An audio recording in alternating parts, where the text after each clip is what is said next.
Good morning everyone, कैसे हैं आप सभी। उम्मीद करता हूँ बढ़िया होंगे और आपने कल करंट अफेयर्स का इंतजार किया होगा। आज और कल दोनों के करंट अफेयर्स मैं आज आपको करवा दूंगा। कल थोड़ा सा बेटी की तबीयत ठीक नहीं थी, जिस वजह से मैं हॉस्पिटल में बिजी रहा और करंट अफेयर्स नहीं हो पाया आपका। फिलहाल ये करंट अफेयर्स आपको रोज सुबह 5 बजे मिलते हैं। आपको थोड़ी सी मदद करनी होगी मेरी। आप जैसा कि देख रहे हैं कि व्यूज़ काफ़ी कम है, चैनल की रैंकिंग जो है वो लगातार गिरती चली जा रही है। तो कहीं ना कहीं अभी मैं संघर्षरत हूँ और इस संघर्ष में मुझे आपका साथ चाहिए। आप जितना हो सके बिना वीडियो को शेयर करिए, जितना हो सके उतना बार बार देखिए और अपने ग्रुप में शेयर करिए। उनको भी बोलिए कि वो लगातार वीडियो को चलने दें। 10 से 15 मिनट का वीडियो होता है, तो उसमें हम लोग पूरा करंट अफेयर्स कवर करते हैं। आइए देख लेते हैं आज के हमारे हेडलाइंस क्या है।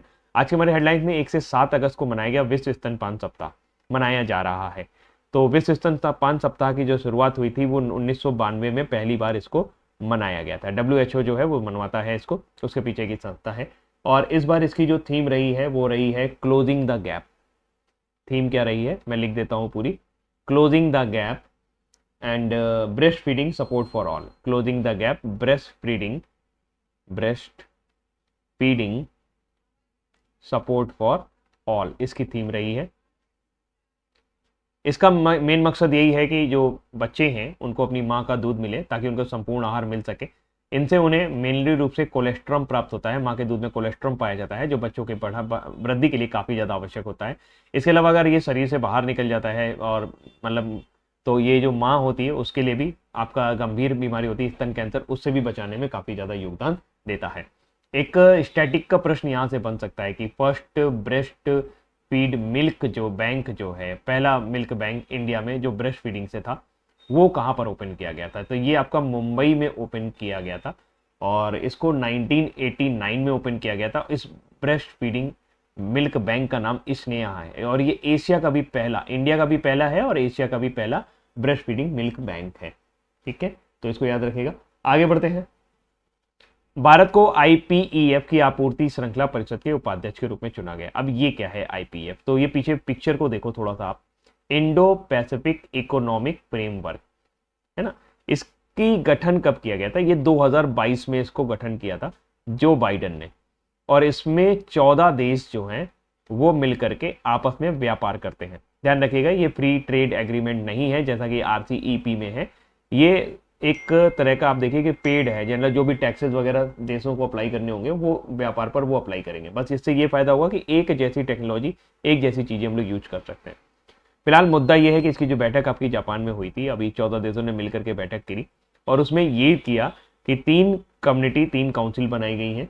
एक आपका सप्लाई चेन काउंसिल है। सप्लाई चेन काउंसिल में वर्तमान समय में प्रेसिडेंट के रूप में आपका USA है, अध्यक्षता USA है, जबकि वाइस प्रेसिडेंसी आपकी इंडिया को मिली है। तो ये न्यूज है आपके लिए इंपॉर्टेंट।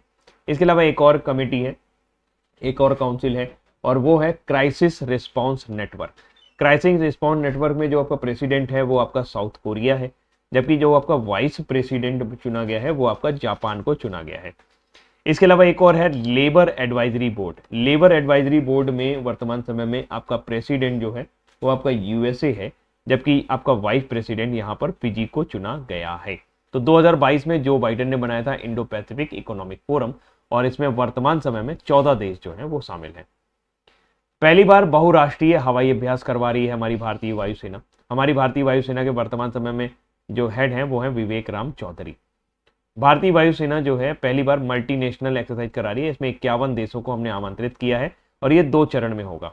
इसका चरण नंबर 1 जो होने वाला है यानी स्टेप नंबर 1 जो होने वाला है, चरण 1, वो आपका 6 से लेके चलेगा 14 अगस्त तक और ये आपका तमिलनाडु के सुलूर हवाई क्षेत्र में किया जाएगा। जबकि इसका जो चरण 2 है तरंग शक्ति का, वो आपका आयोजित किया जाएगा 29 से लेके 14 सितंबर तक और ये आपका जोधपुर में आयोजित किया जाएगा। कहां पर किया जाएगा? जोधपुर में इसका आयोजन किया जाएगा। तो तरंग शक्ति जो है ये हमारे देश का पहला मल्टीनेशनल एयर एक्सरसाइज है। इसी तरीके से हमारे पास एक मल्टीनेशनल नेवल एक्सरसाइज होता है, उसे हम लोग कहते हैं मिलन। आज के कमेंट सेक्शन में आपको मिलन के बारे में जो कुछ भी पता है वो पूरा बताइएगा कि कौन सा संस्करण हुआ था, कितने देशों ने पार्टिसिपेट किया था, वो सब आप यहाँ पर हमें जरूर बताइएगा। पेरिस ओलंपिक से एक और अच्छी खबर आई है कि 3 कांस्य पदक हमारे पास आ चुके हैं और वो भी तीसरा पदक भी हमें शूटिंग में मिला है। स्वप्निल कुसाले की तस्वीर आप देख सकते हैं। 50 मीटर राइफल में 3 पोजीशन में कांस्य पदक जीता है।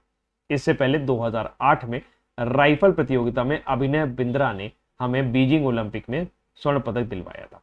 अभी 3 पदकों में एक आपका मनु भाकर का हो गया है, दूसरा भी आपका मनु भाकर प्लस सरबजोत सिंह की जोड़ी ने दिलवाया है, और तीसरा भी शूटिंग में आया है, और ये 50 मीटर राइफल में आया है। पेरिस ओलंपिक हमारे 33वां संस्करण है, और मैंने इसकी थीम आपको बताई थी कि alone we go faster, together we go further. इसकी थीम इस बार ये रहेगी। रोहन बोपन्ना ने पेरिस 2024 में पहले चरण में बाहर होने के बाद संन्यास ले लिया है, और वो अब डेविस कप वगैरह से भी संन्यास ले चुके हैं, लेकिन एटीपी के खिताब वो जीतते रहेंगे। रोहन बोपन्ना की बात करें तो इस साल उन्होंने ऑस्ट्रेलियन ओपन में मैथ्यू एबडेन की जोड़ी के साथ जीत दर्ज की थी, जिसकी वजह से वो कोई भी ग्रैंड स्लैम जीतने वाले सबसे उम्रदराज खिलाड़ी बन गए थे। अभी हालिया जो ग्रैंड स्लैम हुआ है वो हुआ था विंबलडन। विंबलडन जो है वो जीता है कार्लोस अल्काराज ने, जो कि स्पेन के हैं, कार्लोस अल्काराज ने, और महिलाओं में बारबरा क्रेजिस्कोवा ने जीता है। बारबरा क्रेजिस्कोवा चेक रिपब्लिक की है, उन्होंने यहाँ पर जीत दर्ज की है। कार्लोस अल्काराज ने नोवाक जोकोविच को हराया था, जबकि बारबरा क्रेजिस्कोवा ने आपका इटली की साइनी पोलोई को हराया था। केंद्रीय जल आयोग ने GEF ग्लोबल वाटर टेक पुरस्कार जीत लिया है। तो ये ग्लोबल वाटर टेक पुरस्कार उन्होंने अपनी टेक्नोलॉजी के लिए जीता है। जो आप देख पा रहे हैं वो है खुशविंदर बोहरा, जिनकी तस्वीर आप देख पा रहे हैं, खुशविंदर बोहरा। ये चेयरमैन है सेंट्रल वाटर कमीशन के। सेंट्रल वाटर कमीशन जो है इसका गठन 1945 में किया गया था।